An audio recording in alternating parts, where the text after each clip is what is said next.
Markets also watching the Middle East, where U.S. drones are now flying over Baghdad as the crisis in Iraq escalates. This, as we now learn, apparently the insurgents don't likely have nearly as much money as originally thought. Michelle Caruso-Cabrera, what's the latest there? Hey there, Bill. You remember last week there were these reports the ISIS insurgents stole $400 million from a bank in Iraq and that they may be worth as much as $1.5 billion from their oil sales in the seized wells in Syria?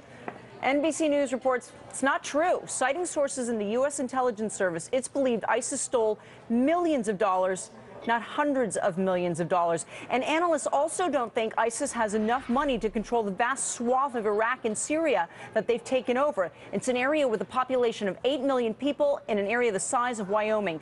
If you focus in on just the part of Iraq that they control, that area is used to receiving $12 billion out of Iraq's annual $120 billion budget, roughly $1 billion a month from Baghdad, which covers food subsidies, government salaries, hospitals, among other things. Those payments have now stopped. Former Ambassador Charles Reese, who is now at the Rand Corporation, says ISIS doesn't get enough revenue from their other operations to make up for that. While ISIS is quite entrepreneurial, they are doing kidnappings and they are robbing banks and they are charging taxes on trucks crossing their territory.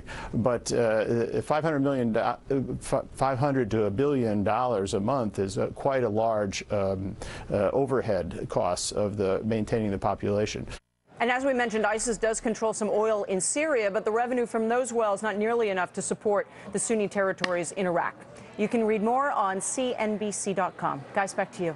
And Michelle, just before we let you go, wouldn't this be a worrisome development potentially if it leads to more kidnappings, the typical way that ISIS has been raising money here? Sure. Or if the Sunni population isn't getting the payments that they're used to getting, it could lead to a crisis of, once again, people leaving that area and going to other parts of Iraq that we've already seen. The UN's documented huge displacement already.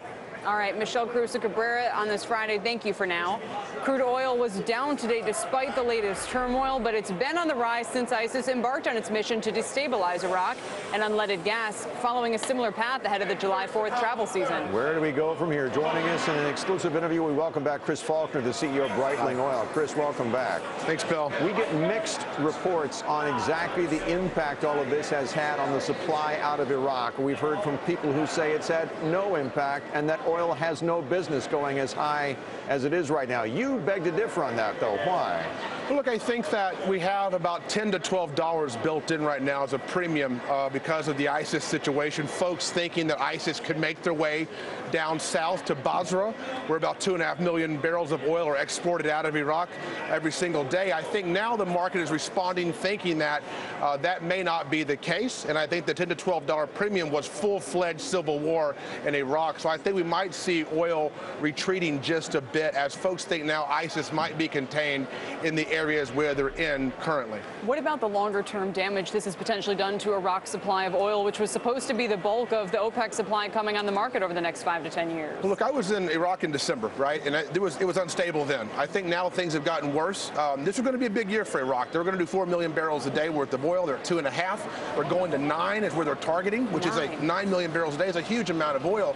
The problem we have right now is that Iraq's doing 2.5. If we lose that production, the elastic production in Saudi can't even make up for that. So we could see oil prices surging if they were to get toward the Basra region. That's yet to be seen. 30,000 troops in Iraq protect that region, but how again, stable are those troops? Even if for right now that worst case scenario is taken out, which obviously we'll only find out as this carries on if that's the right assumption or not.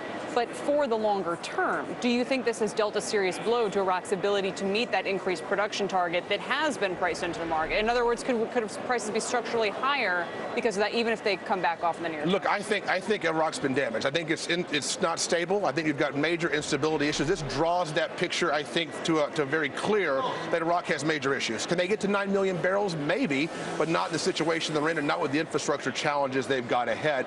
I think Iraq is at 2.5, 3.5 million barrels. Lucky to get to 4, unless something else changes. Because look, we left Iraq in 2001. It wasn't 2011. It wasn't stable then, and I think things have gotten worse now. And I don't think things are going to just poof tomorrow, go back to the way they were. I think we're going to continue down a road that's not in a positive manner at all. So. And for that reason, we've talked on this program for the last few weeks about the impact all of this could have on U.S. energy policy. Obviously, you're a big fan of wanting to increase production in this this country to release the Keystone Pipeline and so forth. But do you suspect, trying to be as objective as you can, that this could have that kind of an impact on the administration? Look, I think it's obvious the United States needs to be energy independent. We need to shield ourselves from a lot of this stuff going on in the Middle East and the volatility. The Keystone's a no-brainer. It's been a no-brainer for almost 6 years. I don't know why we still haven't been able to deal with that. A positive thing, the condensate move from the administration now allowing the definition of condensate to be considered processed, to export condensate in limited amounts. Can That's you explain a step what, we've had people from the administration on in the last couple of days who insist there was no change in policy. Right. Look, the policy was altered from the word process, making that condensate now is considered processed because it goes through a stabilizer at the wellhead, which purifies it.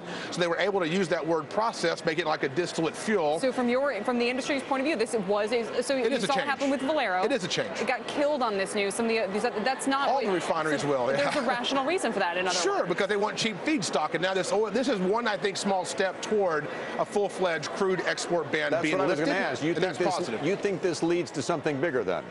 I think it starts a conversation, which will not happen overnight, but I kept saying it forever, we should be exporting condensate today, and that's starting to happen now. But the administration will not go from A to Z, which is exporting crude oil overnight, but I think it starts a conversation, and I think we saw in September, we saw oil glutton up in the coast, and we had to discount oil $12 off Brent. Yeah. I think it woke people up that, look, if you want this party to continue, we need to get serious about this. Though, and I know we have to go. If we tomorrow allowed the U.S. to export as much crude as it liked, wouldn't the price for our crude go up immediately? Look, I don't think so. I think crude is a benchmark worldwide demand given commodity. You can't base it on gasoline prices in the U.S. It's gasoline worldwide. It's oil worldwide. Oil is coming online. Look, oil would be a lot cheaper than it is today if it wasn't because of all the volatility in the Middle East. Our oil production is surging. So if we were at 8.6 million in Iraq and all this Libya and Nigeria stuff wasn't going on, oil would have already came back down. So I don't think it's going to impact it in a major way at all. Chris, thank you for your perspective. Thanks, Chris. Thank you. Appreciate it.